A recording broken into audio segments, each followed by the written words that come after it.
informatif dan inspiratif. Merkurius. Dan sekarang 8:03. Saya sudah bersama para narasumber yang keren. Pagi hari ini dari MSI dan juga ada narasumber tamu. Saya menyapa komandannya dulu ya. Selamat pagi Bu Novi, apa kabar? Pagi Mas Aldi, sehat-sehat selalu sehat ya. Juga sahabat Merkuri dimanapun berada. Ini masih tetap ini ya, tancap gas terus ya. Belum liburan ini ya. Belum nanti mulai tahun. Iya, karena Malioboro I'm coming sudah menunggu gitu ya. Loh, saya itu eling loh. Elingnya tuh, tak kirim oleh-oleh. Loh, bukan itu loh maksudnya. Yang lebih dari itu diajak kayak apa gitu. Oh iya. Oke, Bu Nabi, salam sehat selalu. Dan selain itu ada juga yang sekarang ini sedang menghitung hari. Halo. Hai Dev, apa kabar? Kabar baik Pak. Sehat. Ininya mikrofon. Oke. Ya. Sehat ya Dev ya. Sehat alhamdulillah. Masih tetap fokus? Tetap fokus. Ke pembicaraan kita hari ini ya. Selalu. Besok mungkin mulai nggak fokus ya. Selalu fokus Pak sebelum tanggalnya. Oke. Tamu kita adalah anak muda pagi hari ini karena kita sedang berbincang nanti terkait hal-hal yang berkaitan dengan startup company ya. Betul. Siapakah tamu kita hari ini Bu Novi? Kita ngundang tamu, namanya panggilnya Mbak ya kali ini. Iyalah, masih muda kok. Iya, Mbak. Nak juga boleh dipanggil Nak. Iya. betul. Ya. Ini Mbak Titis Yuli Setia Nugrahani, beliau adalah recruitment supervisor dari Make Easy. Ya, Make Easy ya. Tadi saya bacanya MC Easy karena saya nggak ngerti Make Easy. Saya tanya ke Mbak Titis. Mbak Titis, pertanyaan pertama saya, gimana sejarahnya namamu panjang banget gitu? Nggak tahu saya, tergantung orang tua gitu ya.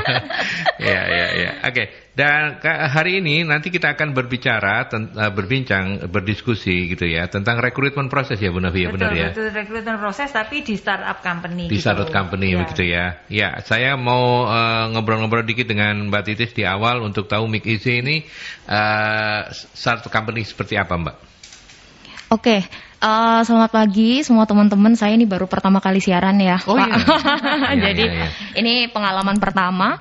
Oke, kalau ditanya Make Easy ini perusahaan apa? Jadi Make Easy ini adalah sebuah startup yang bergerak di fleet management system. Jadi kita adalah perusahaan solusi IT secara keseluruhan komprehensif untuk perusahaan-perusahaan logistik di Indonesia. Jadi mungkin di 5 tahun ke depan kalau Bapak dan Ibu ingat perusahaan logistik gitu ya, maka teknologinya harus pakai Make Easy.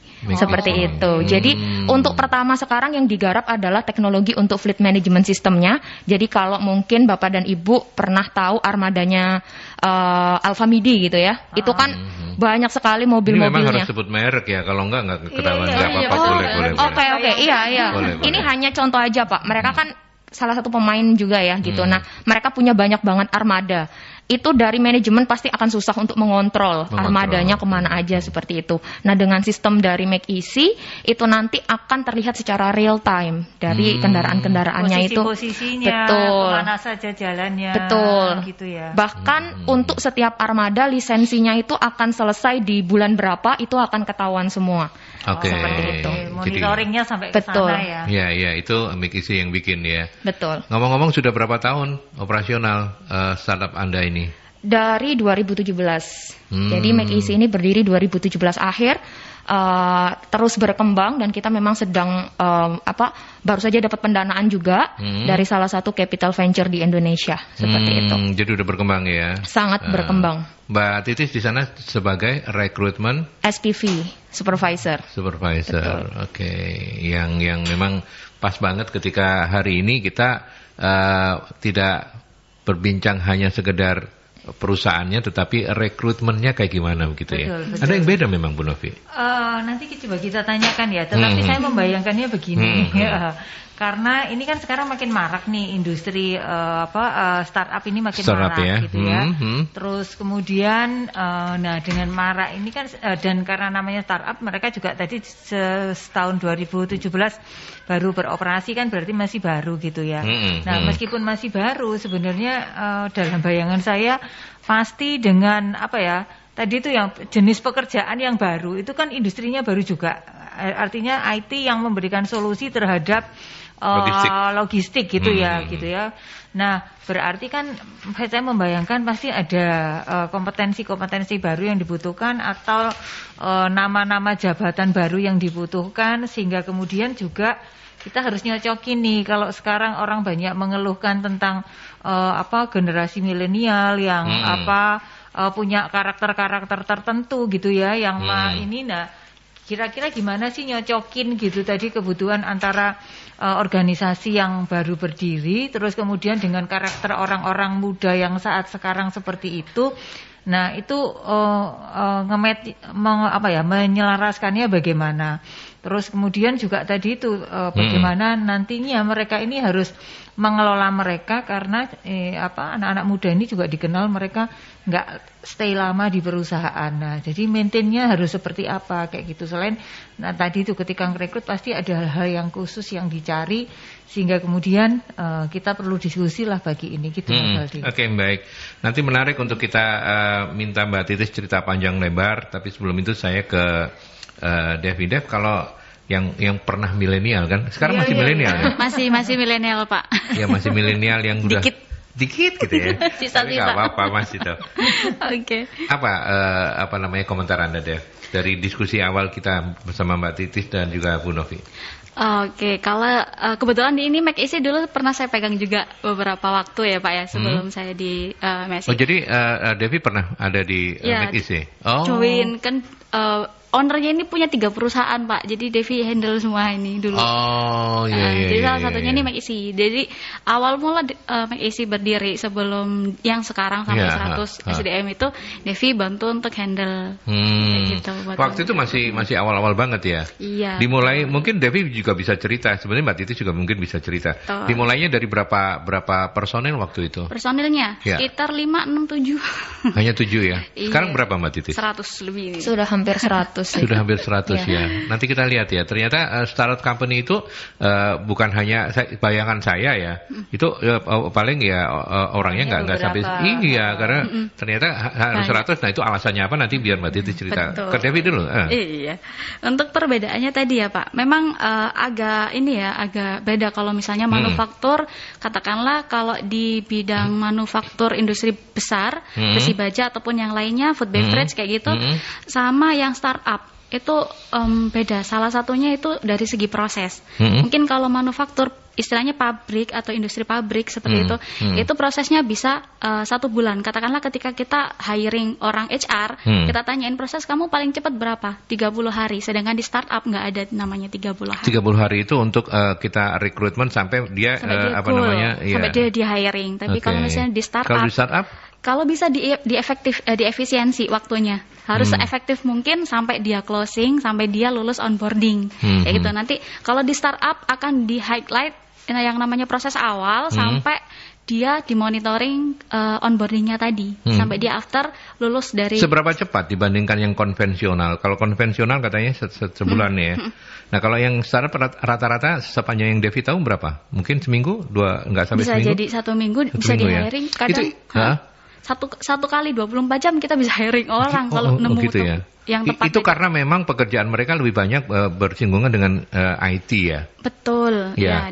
Beda kalau yang konvensional kan ini perlu skill yang mungkin bagian angkat-angkat, bagian nyurung-nyurung gitu. Kalau ini kan enggak gitu ya. Benar. Terus itu mereka mengutamakan kita di dunia bisnis ini penuh persaingan.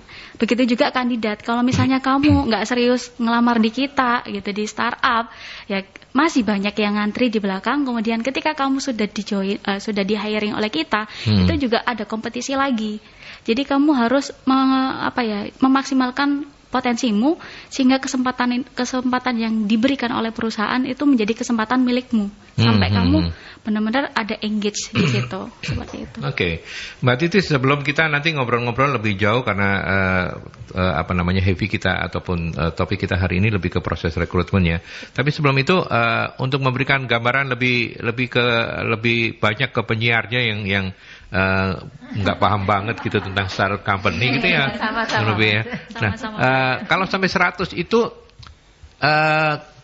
memang kebutuhannya harus 100 ya. Artinya gini kan, ini kan IT gitu ya. IT kan seorang bisa ngerjain berapa gitu, atau gimana ininya, gambarannya? Oke, jadi kalau di startup itu sendiri kan ada sebenarnya startup manufacture, startup digital, macam-macam ya, macam-macam betul. Nah sebenarnya mungkin saya highlight dulu pengertian startup ya Pak ya. Kalau dulu startup itu kan artinya perusahaan rintisan yang berdirinya kurang dari 5 tahun. Dulu pengertian awalnya seperti betul. Itu. Sekarang lebih spesifik lagi, jadi startup itu adalah perusahaan yang dia memang kurang dari 5 tahun tersebut sedang proses bertumbuh, dan ada satu kriteria lagi yaitu core bisnisnya adalah IT. Dari teknologi seperti itu. Teknologi informasi ya. Iya, betul. Okay. Nah, kalau Make Easy sendiri kita ini berbasis SaaS, Pak. Software as a Service. Jadi kita bukan software house. Jadi bukan klien butuh software apa lalu kita bikinin, bukan seperti itu. Tapi lebih ke semacam subscription ya, kayak gitu. Jadi berlangganan dengan software kami seperti itu. Nah, ini nggak jual putus berarti ya? Nggak jual putus, betul. Subscription. Sistemnya yang dari Make Easy. Betul. Nah, kenapa kebutuhan untuk SDM-nya sangat banyak? Karena kita juga memang pasarnya sedang hot ya Bu ya. Jadi pasarnya lagi hot tuh kayak gimana? Panas, lagi rame-ramenya gitu. Jadi Mbak Titis pagi-pagi panas hujan-hujan lagi. Iya. Gitu.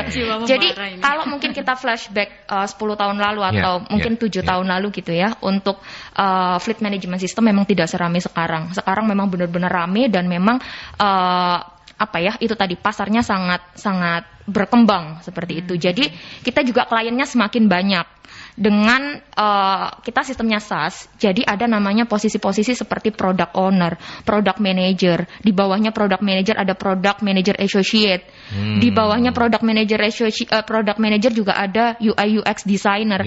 Jadi untuk satu klien pun itu bisa butuh ditangani oleh beberapa orang. Iya, ditangani oleh beberapa orang. Jadi kebutuhan SDM-nya juga semakin banyak seiring bertambahnya kita punya klien seperti itu. Iya, paham saya, karena model bisnisnya adalah bukan jual putus, mesti maintain. Ada maintain juga. Itu. Betul. Silakan komentar Bu Novi sebelum saya harus break ke iklan. Nah, ini adalah sesuatu yang buat ini teman sahabat Mercury yang mungkin nggak kebayang gitu loh. Jadi bagaimana bisnis startup yang sekarang terus dengan kemajuan teknologi, penggunaan teknologi dan sebagainya itu menciptakan banyak kesempatan-kesempatan baru gitu ya, peluang-peluang baru, dan menurut saya ini adalah kesempatan yang kita bisa masuk ke sana gitu ya. Jadi kalau mungkin saya membayangkan ada putra-putranya mungkin sahabat Mercury atau mungkin yang mendengarkan itu sekolah-sekolah yang di jalur mainstream gitu. Sekolahnya ya ekonomi lah, ya hukum, yang apalagi FISIP gitu ya. FISIP, psikologi lah. Itu mungkin tidak cukup hanya sekolah di ilmunya itu aja gitu loh. Sebaiknya juga menambah kompetensi-kompetensi lain yang berkaitan dengan berbau teknologi, digitalisasi itu kayaknya sesuatu yang kita nggak bisa hindari gitu. Ya, itu keniscayaan lah ya. Keniscayaan, karena itu tadi ketika akan masuk ke industri yang baru, yang dimana sekarang jumlahnya banyak, startup itu jumlahnya banyak, terus kemudian juga tadi diceritakan lagi hot pasarnya gitu kan, terus sehingga kita ngelihat bahwa kesempatannya luar biasa. Nah, ada baiknya kalau kita mau bersaing masuk ke ceruk pasar yang tadi itu peluangnya cukup besar, ya kita harus punya bekal nih yang sesuai dengan itu gitu. Jadi ini tadi bahwa hal-hal yang berbau teknologi, digitalisasi itu kita pelajarin. Kayak tadi nama-nama jabatannya apa aja gitu kan, saya nggak pernah bikin job desk yang tadi itu. Jabatannya tadi itu ada yang kayak gitu-gitu, saya belum pernah bikin job desk. Produk apa tadi? Product manager, product manager associate. Memang itu profesi-profesi baru ya Pak ya sebenarnya. Iya gitu kan, ini hal-hal yang baru yang itu tadi saya bayangin job desk-nya ya belum pernah. Bisa gitu kan. Nah, itu kualifikasinya apa nanti mungkin bisa di-share sehingga kemudian kita jadi tahu nih sebaiknya kita nambah ya bagi yang mau masuk ke sana itu kita mau nambah kompetensi apa nih yang sekiranya dibutuhkan dan sesuai dengan kebutuhannya gitu. Jadi jangan kalau misalnya sekarang cari kerja susah, banyak perusahaan melay-off karyawannya, banyak PHK dan sebagainya. Nah, kita mesti ngelihat nih di pasar-pasar baru, di kesempatan istilahnya di ceruk yang khusus khusus ini untuk kemudian kita bisa masuk ke sana. Bahwa basic yang kita miliki itu sebagai bekal dasarnya, tetapi bahwa akan menjadi nilai tambah kalau kita punya knowledge dan juga punya keterampilan yang sesuai gitu, Mas. Iya. Satu yang saya catat dari Mbak Titis adalah hotnya tadi itu ya. Okay. Bukan karena Mbak Devi, bukan, tapi hotnya maksud saya di sini itu adalah seberapa hot sih ceruk yang tersedia gitu ya. Betul. Untuk ini perusahaan-perusahaan rintisan atau startup ini. Tapi nanti kita bahas ya, teman-teman. Bu Novi, kita harus ke iklan dulu.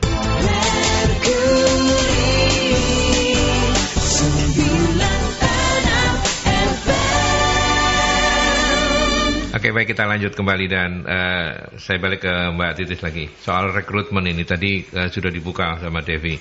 Kalau memang tidak jalurnya tidak seperti yang konvensional yang butuh waktu lama gitu ya.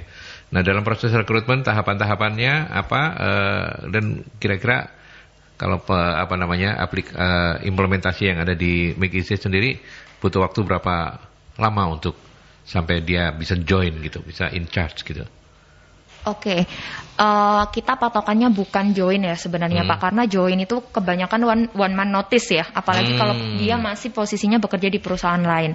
Jadi kita patokannya adalah di tanda tangan kontrak. Jadi dari sejak posisi itu dibutuhkan oleh user sampai tanda tangan kontrak itu butuh berapa hari. Kalau di Make Easy sendiri idealnya kita butuh 1 minggu. Satu minggu ya. Betul. Gimana ceritanya kita bisa hire orang dalam waktu yang normalnya 1 bulan misal, bisa jadi 1 minggu. Pertama dari sisi sourcingnya. Sourcingnya kita pakai banyak sekali talent pool. Jadi talent poolnya nggak hanya dari, mungkin kalau kita tahu salah satu talent pool terbesar yang warna biru ya. Karena tadi nggak boleh sebut merek ya Pak ya? Boleh nggak apa-apa. Gitu. Boleh. Itu Mercury biru itu. Supaya nggak salah sebutin aja, bukan Mercury kan. Iya. Jadi mungkin semua orang tahu lah, mungkin pakai Jobstreet ya, kayak gitu. Kita lebih dari itu. Kita juga misal ada bootcamp yang khusus menyediakan talent IT kayak gitu. Kita juga bekerja sama dengan mereka. Nah, itu yang pertama. Jadi semakin banyak dan cepat talent yang kita kumpulkan. Kedua, dari sisi seleksi CV-nya. Kalau dulu mungkin manual ya, kita scroll satu-satu. Sekarang kita pakai sistem namanya ATS. ATS ini semacam shortlist secara otomatis. Jadi kita tinggal masukkan CV atau profile mereka, resume mereka, itu sudah ketahuan semua informasi-informasi yang penting. Jadi kita nggak betul. Jadi kita nggak perlu waktu yang lama untuk melakukan shortlist. Lalu untuk posisi-posisi IT, kita penilaiannya berdasarkan submission test. Jadi submission test ini ada semacam project yang harus dikerjakan oleh candidate, waktunya 1-2 hari. Jadi sebagus apa dia menceritakan ketika interview, ketika tidak lolos submission test ya kita no. Seperti itu. Jadi itu sangat menghemat waktu kita. Ketika interview dengan HR, itu kita lebih bertanya terkait culture fit. Jadi apakah kita fit nih sama orang tersebut, seperti itu. Kalau terkait kamu bisa bahasa pemrograman apa, kamu bisa itu jarang kita tanya. Sudah ada di submission testnya, seperti itu. Jadi prosesnya bisa sangat lebih singkat, tapi tetap dengan quality yang terbaik, seperti itu. Oke, Dev mau menambahkan soal proses rekrutmen sepanjang yang Anda tahu dan tadi belum sempat disebutin sama Mbak Titis. Sama semua, soalnya ini masih zamanin dulu dari awal pemulaan saya ada submission test memang. Dan dari bentuknya project ya? Bentuknya project atau gimana? Just ini kertas kita kasih soal gitu aja Bu. Soal 1, 2, 3. Pertanyaan aja gitu. Knowledge ya. Cuman kalau di IT itu dia kembangin sendiri dalam bentuk program. Kalau mungkin orang lain bilangnya project, tapi kalau dari kita, misalnya kalau orang administratif disuruh bikin laporan orang keuangan disuruh bikin laporan keuangan rugi laba dan dia difungsikan di Excel. Jadi ya Excelnya tadi diserahin ke kita baru interview yang ahlinya maksudnya. Iya. Nanti dia ambilnya kenapa kok ini masuk di sini, kenapa ini kok masuk di sini, hasilnya kok segini, ini gimana cara ngitungnya, kayak gitu-gitu sih. Ya, lebih supaya tepatnya. bisa punya pengalaman batin, aku sama Bu Novi mau daftar. Oh, iya. Nggak diterima nggak apa-apa, pokoknya tahu. Oh ini toh proses. Tapi hari ini kan sebenarnya hostnya 2, karena Bu Novi juga saya percaya banyak yang ingin ditanyakan, monggo silakan. Tapi apa komentarnya soal proses rekrutmen tadi itu Bu Novi? Mungkin komparasi lah ya dengan yang konvensional ya gitu ya. Yang konvensional ya biasanya yang paling gampang itu kalau dulu kan masih ada koran, referensi yang kayak gitu-gitulah yang iklan-iklan yang. Tapi tadi sempat disebut juga pakai job Nah, itu kan lebih ke ini kan, ke bukan koran lagi ya, job street itu kan sudah ke kayak portal kayak gitu kan. Iya. Semuanya based on IT ya. Sudah IT based lah gitu. Terus ya itu tadi dibandingkan dengan yang konvensional seperti itu, saya nggak tahu referensi masih berlaku enggak gitu ya. Kalau dulu tuh kan pokoknya gitu ya? Siapa yang megang gitu ya, siapa kenalannya siapa gitu kan, sehingga kita lebih bisa percaya. Terus kemudian seleksinya itu tadi kalau dulu kan tahapannya bertingkat banget gitu ya, bertingkat banget gitu. Yang paling gampang kan dulu tuh selalu seleksi pertama adalah seleksi administratifnya sudah jadi pakai ATS gitu kan. Nah kalau dulu kan tidak ada Mas, dulu tuh ya scroll bener bukain satu-satu gitu ya. Nah kalau sekarang pakai ATS, jadi kita pasang keyword-keyword tertentu di mana keyword itu ada di dalam application letter atau di dalam CV kandidat, sehingga kemudian yang makin banyak nge-match dengan keyword yang ada, maka itu adalah orang yang kurang lebih kualifikasinya masuk di tempat kita. Nah itu tadi cuman mungkin bisa jadi tidak banyak pelamar atau kandidat yang tahu tentang ATS gitu, sehingga kadang mereka tidak bisa menuangkan pengalaman-pengalaman atau proyek-proyek yang pernah dia buat, yang kemudian itu sebenarnya sangat berguna ketika kita melakukan proses seleksi awal di zaman sekarang, karena semuanya sudah pakai itu Mas gitu loh. Mas Aldi kebayang enggak ATS itu kayak gimana? Enggak. ATS itu kayak gini loh, misalnya nih penyiar radio ya, itu butuh kompetensi apa saja atau hal-hal yang sering dilakukan oleh penyiar radio. Nah keyword-keyword itulah yang kemudian dipasang di dalam tadilah untuk nyeleksi, sehingga kemudian ketika ada application letter yang masuk, kemudian diseleksi seberapa banyak mengandung kata-kata itu tadi, misalnya public speaking lah, terus apalagi misalnya kayak gitulah. Ya, announcing kata-kata yang seperti itu. Gitu. Nah, itu yang kemudian menjadi dasar bahwa ini lebih mendekati syarat yang kita minta gitu. Jadi berdasarkan itu, nah kandidat harusnya ngerti bahwa dia harus menuangkan pengalamannya di dalam kayak sebuah. Karena semuanya di tracking gitu ya? Iya. Jadi makanya prosesnya bisa lebih cepat kan? Iya. Bukan kita yang kerja gitu Mas. Kalau misalnya yang masuk ribuan. Tinggal gitu. masukkan Aldi gitu ya. Sobone ndi? Warkop toh wis gak keterima ini. Ya misalnya kayak gitu dah lah. Kira-kira kayak gitu. Lindungi itu kelihatan lah dari situ. Kita mana aja gitu kan. Nah itu dengan kayak gitu pakai ATS itu pakai kayak gitu. Jadi itu sangat mempermudah, dan itu tadi harusnya makin banyak kandidat yang tahu bahwa screening awal itu seperti itu gitu. Karena itu tadi juga prosesnya lebih cepat kayak gitu. Terus kemudian tadi juga cara yang efektif ketika memberikan kayak bahasanya saya itu project kayak gitu ya, kayak assignment gitu di awal, sehingga kemudian ya orang yang sudah memenuhi itu artinya orangnya sudah terseleksi. Kita enggak biasanya menggali kompetensi seperti itu kan butuh waktu setengah jam, 1 jam gitu. Bisa jadi kan ada tes teknisnya gitu ya, pakai diwawancara, terus kemudian kita disuruh nulis kayak gitu kan. Nah kalau itu udah submit di awal, sehingga kemudian lebih ringkas gitu. Jadi kita punya kandidat-kandidat potensial yang masuk itu adalah mereka-mereka yang paling enggak sudah punya pengalaman, sudah aware terhadap hal itu. Sehingga tadi itu hal yang baru lagi adalah tadi wawancaranya lebih ke culture fit gitu. Jadi lebih ke sesuai dengan budaya organisasinya kita gitu. Cocok enggak kayak gitu. Nah, kalau kita sih bisa jadi misalnya ada tes Mas, atau kita sudah belajar bersama-sama tentang ATS, kita bisa ngakalin masuk di inilah, mensiasati masuk di seleksi awal. Kalau culture fit bisa jadi enggak cocok Mas waktu wawancaranya. Iya. Kewetok banget gitu loh ya. Tapi Mbak Tis, antusiasme dalam proses rekrutmen ini cukup banyakkah para pelamarnya begitu? Artinya Anda nggak pernah kesulitan untuk mencari calon-calon database kandidat itu. Iya, karena kan sebenarnya kualifikasinya khusus banget ya. Menurut saya kayak gitu. Gitu. Itu gimana sepanjang pengalaman Anda? Apakah justru cukup banyak? Artinya sekarang ini startup itu sudah hot seperti yang Mbak Titis bilang tadi itu, atau seperti apa gambarannya? Oke.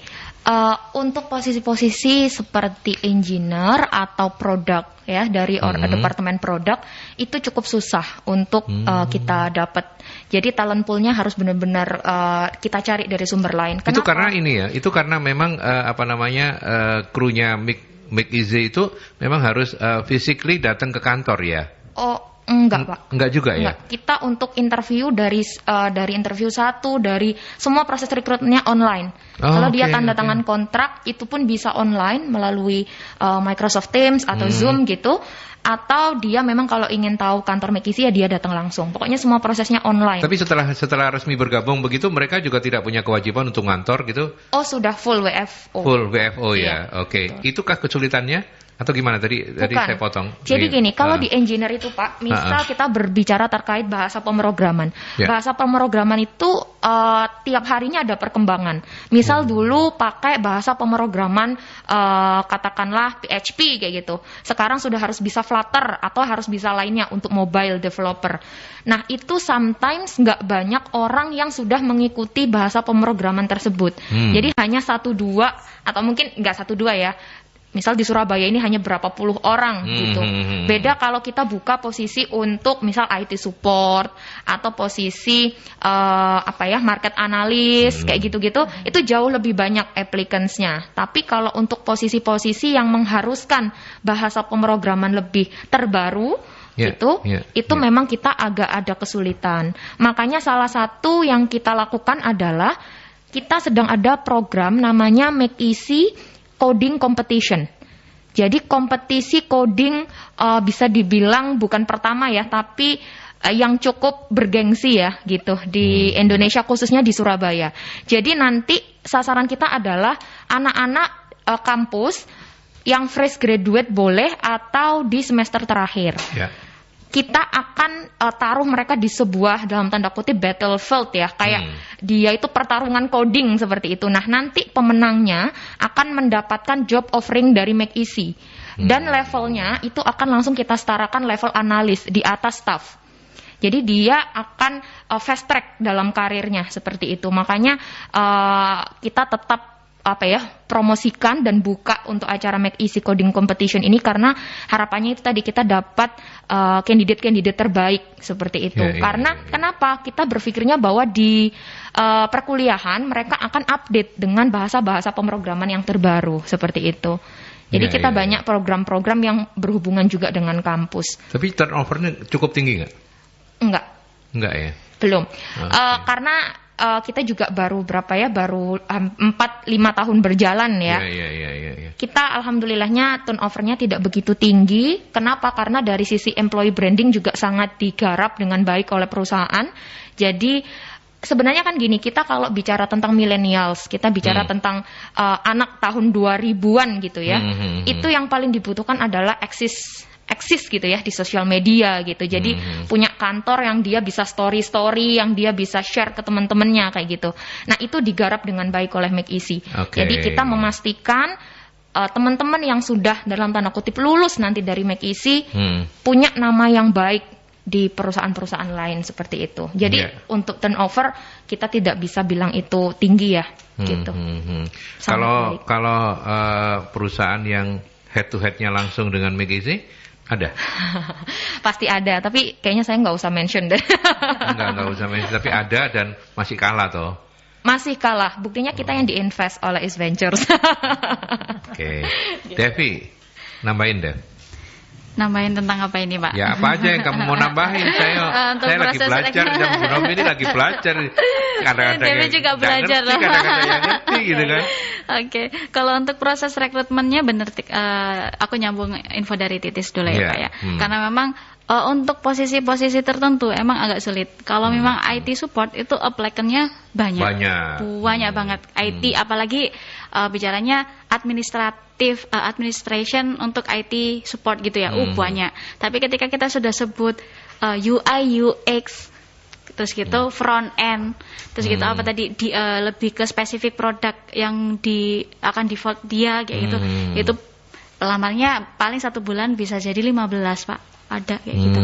15 aplikan lah. Itu saya juga kurang tahu apakah yang si kandidat ini mau apply kurang percaya diri atau seperti apa, saya juga kurang tahu. Tapi tepat kalau pakai metode yang tadi ada kompetisi coding untuk kampus. Karena apa, dengan begitu mahasiswa yang bakal terjun ke industri itu dia bakal ada prepare. Oh, ternyata industri di luar sana itu lebih spesifik untuk job-job kualifikasinya sudah mengerucut semua. Berarti saya harus punya gambaran, saya harus memperdalam bahasa saya yang di mana, dan saya ada tujuannya. Itu yang paling penting untuk kandidat-kandidat di luar sana ya. Mungkin yang fresh graduate itu biar ada gambaran. Ketika kamu lulus, kamu minimal ada tujuan posisi. Katakan kalau purchasing ya purchasing, kalau misalnya jadi HR ya udah kamu harus fokus. Tapi kalau misalnya saya punya 3 posisi yang saling bertolak belakang gimana? Ya sudah, kamu harus membekali dirimu dengan 3 kompetensi posisi yang dimiliki tadi, yang kamu tuju tadi. Biar apa? Biar nggak enak-enakan ketika kuliah. Ya udah syukur absen titip absen dan sebagainya, itu anak sekarang kayak gitu sih Pak ya. Apalagi Zoom kuliah off cam, audio off juga, ditinggal ngibrit atau pas lagi keluar lah, itu janganlah kayak gitu. Ya, oke. Bu Novi, satu yang saya catat juga, ternyata tempat kerja yang nyaman itu memang menjadi sebuah keharusan ya. Betul, bagi anak-anak milenial ya. Komentarnya seperti apa? Iya, jadi nyamannya kita sama mereka beda ya Mas. Nyamannya beda banget. Beda banget. Betul. Nyamannya tadi antara lain kita ini nyaman kalau duduknya kursinya ada sandarannya, terus kakinya bisa selonjor gitu, wis cukup ya. Iya kayaknya. Terus kalau AC-nya mati ya ndak rewel, kipas-kipas saja. Tapi kan kita nggak perlu selfie ya. Iya, betul. Itu dia. Iya, jadi kalau tempat kerja yang nyaman untuk anak-anak muda sekarang ya, mereka itu tadi lah tempat yang buat mereka itu rasanya seperti jiwanya mereka gitu ya. Seperti jiwanya mereka yang menggambarkan dinamika, jadi dinamis, yang fleksibel, terus kayak kemandirian, kebebasan berekspresi kayak gitu. Ini saya sharing aja beberapa tahun yang lalu, mungkin sudah sekitar 10 tahun yang lalu, ada salah satu klien saya, grupnya Pelindo, anak perusahaannya Pelindo, yang kantornya itu sudah kantor-kantor futuristik kayak gitu. Model kayak begitu ya. Model kayak gitu, karena kebetulan juga mereka di anak perusahaan yang baru ini dibentuk sudah zaman-zaman mulai ada anak milenial. Jadi mulai bangunan gedungnya, terus kemudian lingkungan sekitarnya itu yang di pinggir di pinggir laut kayak gitu. Itu sudah benar-benar dibangun untuk anak muda. Jadi kalau kita keluar ruangan tuh ya kursi-kursi yang untuk kursi tunggunya itu modelnya sudah yang warnanya yang cerah-cerah, terus kemudian kosi bentuknya kayak gitu loh, bentuknya yang unik-unik. Terus di dinding-dindingnya sana itu sudah gambarnya itu kayak gelombang gitu. Saya tanya, ini artinya apa? Ya ini sesuatu yang dinamis gitu. Saya mikir gimana membayangkan dinamisnya ya. Jadi supaya kemudian merangsang kreativitas katanya gitu. Padahal kita tahu bahwa industri pelabuhan dan ini terminal peti kemas. Ini sesuatu yang tingkat keselamatannya sangat tinggi gitu kan. Artinya berarti kepatuhan terhadap ini gitu. Jadi lebih mempertahankan bayangan saya, mempertahankan stabilitas yang kayak gitu kan, sesuatu yang sifatnya stabil gitu. Tetapi itu tadi. Tapi karena ini juga terminal peti kemas yang dibangun sebagai yang Mas, masuk ke sana itu enggak boleh bahan bakarnya ini loh, yang bahan bakarnya itu pakai gas kayak gitu loh. Jadi truk-truk yang misalnya masuk sana itu kalau ditarik ke dalam sana itu harus yang tadi itu sudah beremisinya tingkat tertentu. Kalau enggak ya sudah dia ditaruh situ, terus itunya ditarik ke sana pakai kendaraan yang sudah ini gitu. Jadi istilahnya apa saya enggak ngerti lah kayak gitu. Lupa istilahnya. Nah, itu di ruangannya juga gitu. Jadi di beberapa sudut tempat itu ada tulisan gede, quotes yang menggambarkan anak muda kayak gitulah. Betul. Ada gambar-gambar yang waktu itu tokoh-tokoh inilah orang-orang ternama di dunia kayak gitu. Di beberapa tempatnya seperti itu. Kayak gitu. Dan orang-orangnya muda. Jadi waktu itu memang dibangun karena orang-orangnya juga baru direkrut, banyak anak mudanya, sehingga kemudian menurut saya ya itu tempat yang menyenangkan lah. Terus saya pernah ngalami waktu itu matahari tenggelam di sana gitu. Jadi di salah satu ruangan di manajer SDM-nya itu kalau jendelanya dibuka semua kita bisa ngelihat sunset ya. Itu luar biasa benar-benar yang dicari itu Pak. Kayak gitu ya. Tapi ya kita nggak bisa ya terus semuanya harus berkantor yang ada di sana gitu. Yeah. Kalau di kantornya MSI bisa lihat sun apa? Sunrise, sunset, sunblock juga ada, lihat semua Pak. Iya, kantor kita ya kebetulan ada di bangunan yang di building yang futuristik juga ya. Itu kayak office building tapi konsepnya mall gitu ya. Iya. Oke. Baik, nanti kita lanjutkan. Ada beberapa sahabat yang ingin juga join, tapi sebelum itu kita ke iklan kembali ya.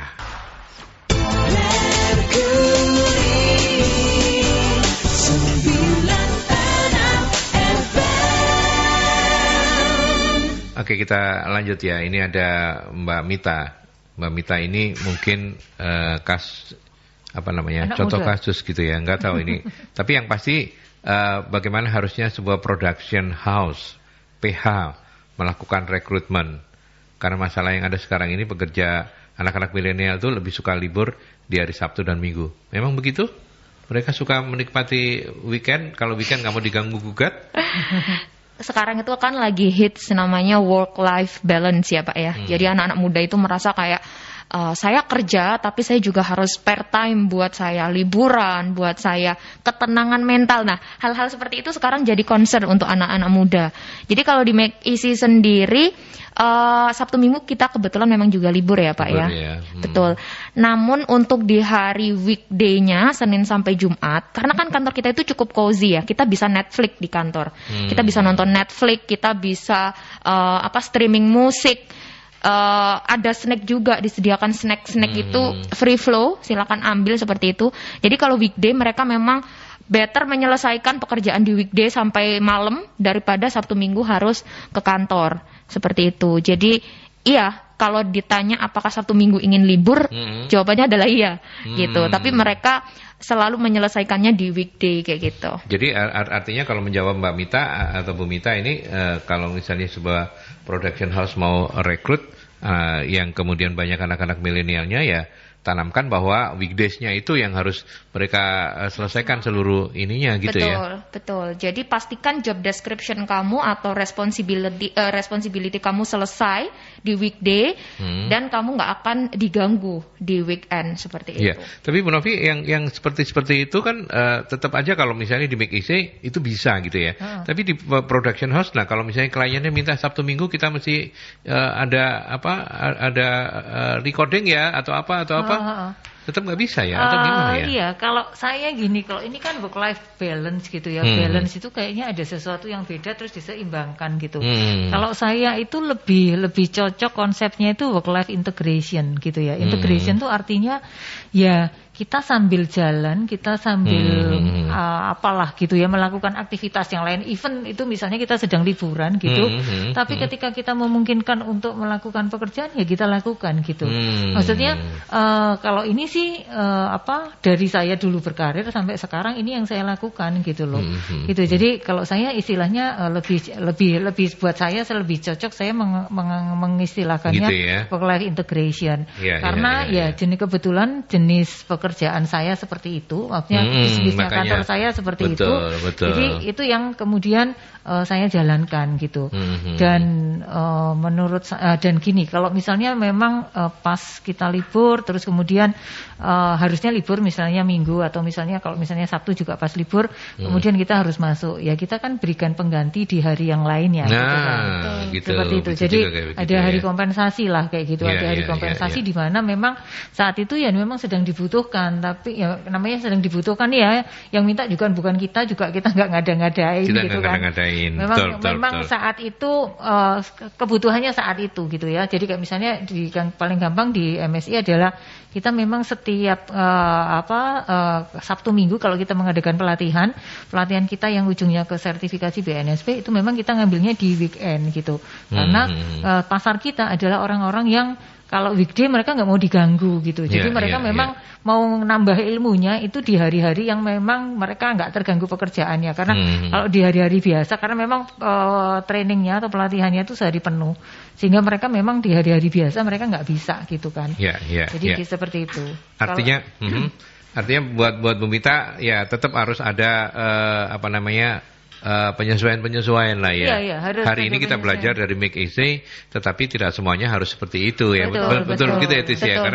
Karena kan tergantung juga kebutuhan seperti yang Bu Novi bilang tadi itu. Even juga misalnya kayak kemarin lah kondisi pandemi gitu kan. Memang semua ada anjuran misalnya harus WFH, sekian kantor nggak boleh diisi gitu kan, nggak boleh misalnya anjurannya dan itu aturannya pemerintah gitu. Tapi kalau itu manufaktur kan nggak bisa. Nggak bisa juga, yang perusahaannya transportasi nggak bisa, yang media nggak bisa gitu kan. Betul. Itu ya memang ada perkecualian, pastinya ada perkecualian dan itu yang harus kita ciptakan yang ada di tempat kita. Saran saya gitu sih. Saya pilih pertanyaan berikutnya. Apakah nyaman dan salary bisa menyemangati pekerja zaman now dan loyalitas mereka? Itu yang ditanyakan oleh Mas Bima. Mbak Titis? Oke.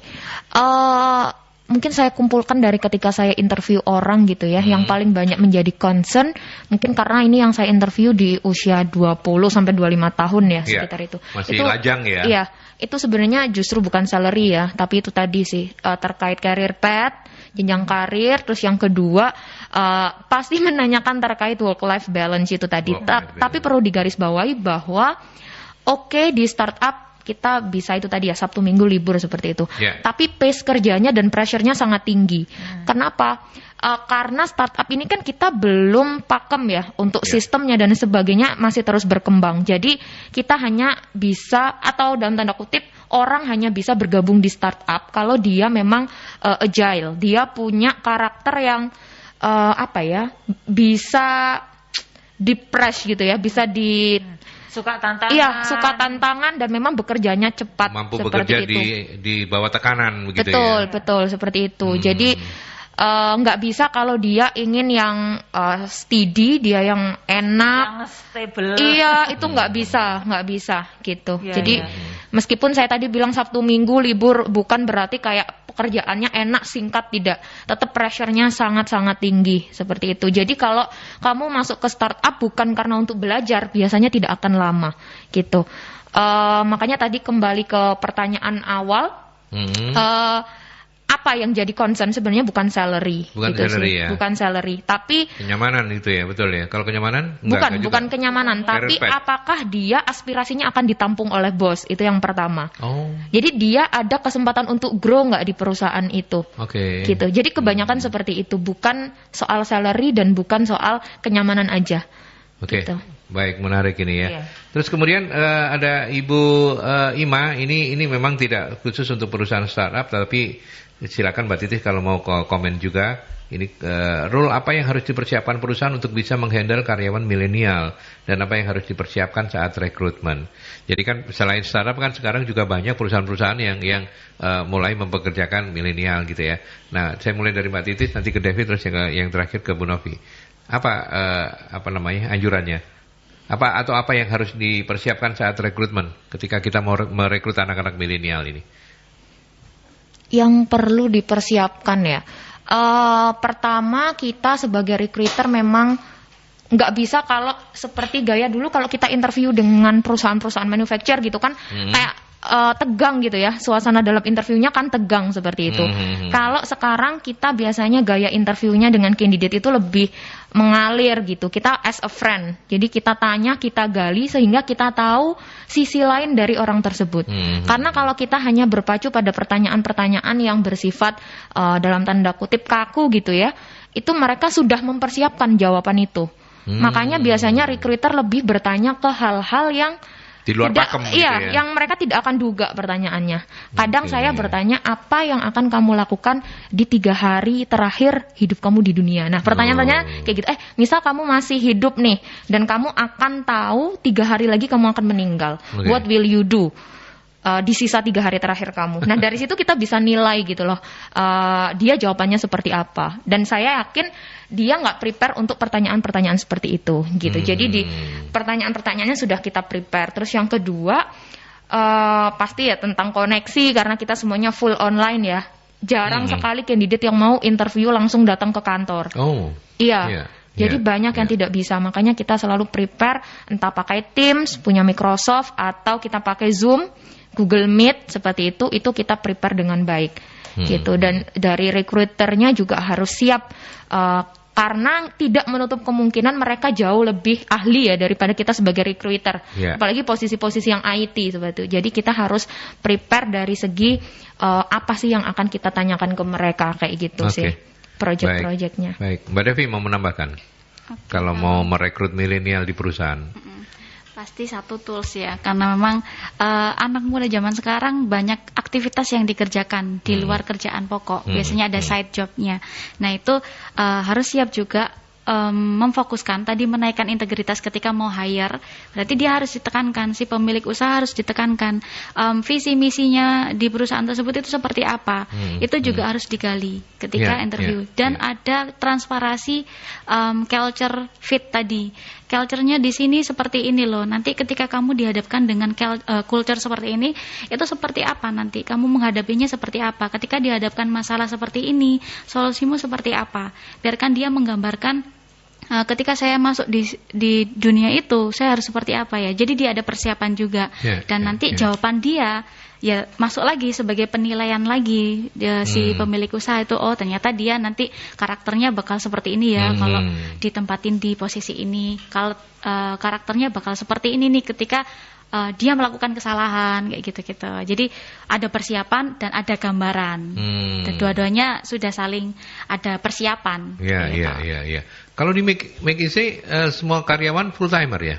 Iya, betul. Dan tidak boleh mereka punya side job yang lain ya? Atau bukan tidak boleh, tapi memang kita tidak mengizinkan mereka terikat dengan perusahaan lain. Kalau bersifat freelance tidak apa-apa. Oh, kalau freelance di tempat lain boleh? Boleh. Oh, boleh. Model-model. Asalkan tetap di kitanya full time 8 sampai 5 sore. Gitu. Oke. Nah, ini menarik ya Bu Novi ya. Iya. Karena dulu ketika di era kita loyalitas itu kan tinggi dihargai. Iya. Betul.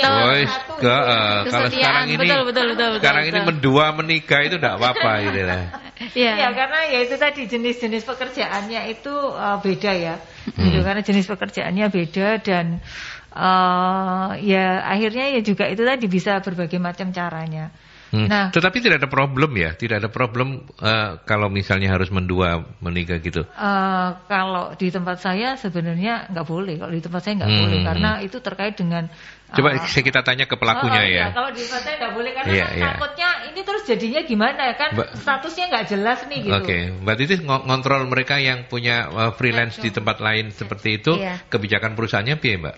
Oke, jadi kan kita juga ada semacam compliance manager ya. Dia memang dalam tanda kutip ngintil gitu loh untuk candidate. Jadi sudah ada recordnya seperti apa.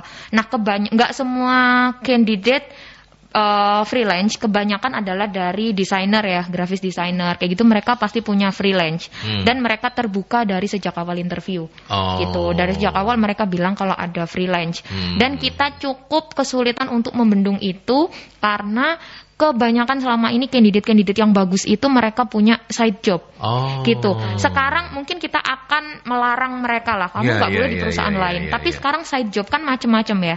Misal sekarang yang lagi booming ada metaverse. Perusahaan yang punya Facebook itu. Nah sekarang kan bisa jadi side income untuk mereka di sana, bermain di sana seperti itu. Jadi side income di sini bukan berarti dia bekerja di perusahaan lain seperti itu, enggak ya. Bisa jadi seperti itu atau dia punya pekerjaan-pekerjaan lain yang bersifat freelance langsung dengan perusahaan di luar negeri juga. Itu sering terjadi dan kita nggak bisa stop. Karena kalau IT begitu Mas. Iya. Bisa dikerjakan. Lagi-lagi itu tergantung dari karena kita bicara McKinsey itu basisnya adalah IT gitu ya. Seperti itu kondisinya. Terima kasih banyak loh sudah berkenan memberikan masukan yang pencerahan ya. Pencerahan betul. Ya. betul, dan pemberdayaan ini. Dewi, terima kasih juga ya sudah bersama kita. Mbak Titis, sekali lagi terima kasih ya. Terima kasih. Sukses buat McKinsey ya. Terima kasih. Makin sukses. Nah, Bu Rafi, closing statement dari diskusi kita hari ini apa, Mbak? Closing statement ya ini tadi ya, perkembangan industri itu berubah gitu. Jadi kalau kita sebagai pengelola HR kembali lagi bahwa ya kita juga harus aware dengan hal yang berkaitan dengan bisnisnya kita. Betul. Dan dengan dunianya gitu ya. Jadi kalau misalnya ini yang direkrut banyak dari teman-teman IT. Jadi kita sendiri nggak bisa kemudian wah pengetahuan HR itu yang dibutuhkan hanya kemampuan yang misalnya kita itu ada SKKNI Mas, SKKNI MSDM itu isinya tuh kamus kompetensinya. Kalau orang SDM itu harus bisa apa aja, mulai merencanakan kebutuhan tenaga kerja lah, merancang rekrutmen, terus pelatihan dan sebagainya. Nah mungkin hal-hal yang seperti ini memang menjadi basic bahwa mau nggak mau ini ya harus kita kuasai. Tetapi ada hal lain di luar pekerjaan kita yang ini tadi sesuai dengan bisnisnya kita mesti explore sendiri gitu Mas. Termasuk tadi itu bagaimana sih kalau misalnya ini rekrutmen ini kan termasuk hal yang sangat penting untuk memasukkan orang ke dalam organisasi, karena nanti ya inilah sumber dayanya, inilah yang nanti akan menjadi orang-orang yang akan menjalankan bisnis kita. Nah itu tadi berkaitan dengan proses rekrutmen banyak hal yang ya hal baru yang memang kita harus ikuti, dan mau nggak mau ya ini tadi menjadi kewajiban juga bagi kita untuk ngerti bahasa-bahasa yang lain yang mungkin bagi kita ini awam gitu ya. Betul. Seperti itu. Kita harus lebih banyak belajar bahasa yang lain, bukan cuma bahasa cinta ya.